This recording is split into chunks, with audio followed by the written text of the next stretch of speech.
Coming up on 5 Minute News. French president attempts to stabilize Russian aggression in Ukraine. Queen marks 70th anniversary since ascending the throne. And 30% of America is already facing above-average climate change. It's Monday, February 7. I'm Anthony Davis. The French President Emmanuel Macron will fly to Moscow today to seek a commitment from Russian President Vladimir Putin to dial down tensions with Ukraine, where Western leaders fear the Kremlin plans an invasion. Macron has made a frenetic series of risky diplomatic phone calls with Western allies, Putin, and the Ukrainian leader over the past week.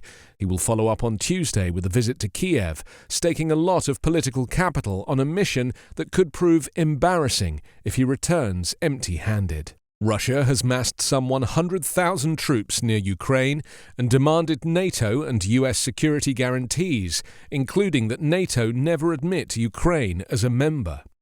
Two sources close to Macron said one aim of his visit was to buy time and freeze the situation for several months, at least until a super April of elections in Europe, in Hungary, Slovenia, and crucially for Macron, in France.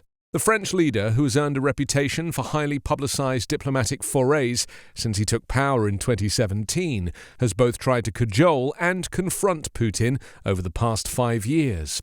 His efforts have brought close dialogue with the Russian leader, as well as painful setbacks. Putin could order an attack on Ukraine within days or weeks, White House National Security Advisor Jake Sullivan warned on Sunday, as Washington and its European allies continued efforts to offer Putin a diplomatic way out of the crisis. Sullivan made the comments in television interviews after two US officials on Saturday said Russia, which seized Crimea from Ukraine in 2014, had in place about 70% of the combat power it believes it would need for a full-scale invasion of Ukraine. The 25-year-old woman who became Queen Elizabeth II marked 70 years on the throne on Sunday, an unprecedented reign that has made her a symbol of stability as the United Kingdom navigated an age of uncertainty. From her early days as a glamorous young royal in glittering tiaras to her more recent incarnation as the nation's grandmother, the Queen has witnessed the end of the British Empire, the advent of multiculturalism, the rise of international terrorism, and the challenges posed by Brexit and the COVID-19 pandemic. In a world of relentless change, she has been a constant, representing the UK's interests abroad, applauding the nation's successes and commiserating in its failures, and always remaining above the fray of politics. As the elder daughter of King George V's second son, Elizabeth, now 95, was expected to live the life of a minor royal when she was born on April 21, 1926. But everything changed a decade later, when her uncle, King Edward VII, abdicated so he could marry the American divorcee Wallis Simpson. In the intervening 7 decades, the Queen has shared confidences with 14 prime ministers and met 13 US presidents. In an unusual turn, the monarch expressed a sincere wish on that Prince Charles's wife, Camilla, should be known as Queen Consort when her son succeeds her as expected. With those words, Elizabeth sought to answer once and for all questions about the status of Camilla, who was initially shunned by fans of the late Princess Diana, Charles's first wife. Now known as the Duchess of Cornwall, Camilla has taken on roles at more than 100 charities, focusing on a wide range of issues, including promoting literacy, supporting victims of domestic violence, and helping the elderly. More than 30% of the American population is currently experiencing rapid, above-average rates of temperature increase, with 499 counties already breaching 1.5 centigrade of heating. The US as a whole has heated up over the past century due to the burning of fossil fuels, and swathes of the US West, Northeast and Upper Midwest, representing more than 124.6 million people, have recorded soaring increases since federal government temperature records began in 1895. Though the climate crisis is convulsing in the US, it is doing so unevenly.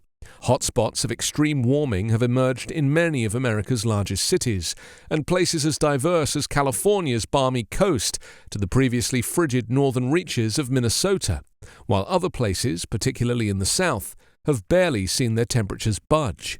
Ventura County in California has heated up more than any other county, according to NOAA data, experiencing a 2.6 centigrade increase in total warming in that period, from 1895 to 2021. Meanwhile, counties that include many of America's largest cities, including New York, Los Angeles, Miami, Philadelphia, San Francisco, and Boston, have all seen their average temperatures rise far beyond the national average, which stands at around a 1 degree centigrade increase on pre-industrial times. Hotspots of above-average warming are found across the U.S. Grand County in Utah, a place of sprawling deserts, cliffs, and plateaus, is the second fastest warming county in the lower 48 states, while every county in New Jersey, Massachusetts, and Connecticut has warmed by more than 1.5 degrees centigrade since 1895. Even Alaska's North Slope, situated within the rapidly warming Arctic, has heated up by an enormous 3.7 degrees centigrade in just the past 50 years. You can subscribe to 5-Minute News on YouTube with your preferred podcast app. Ask your smart speaker or enable 5-Minute News as your Amazon Alexa flash briefing skill.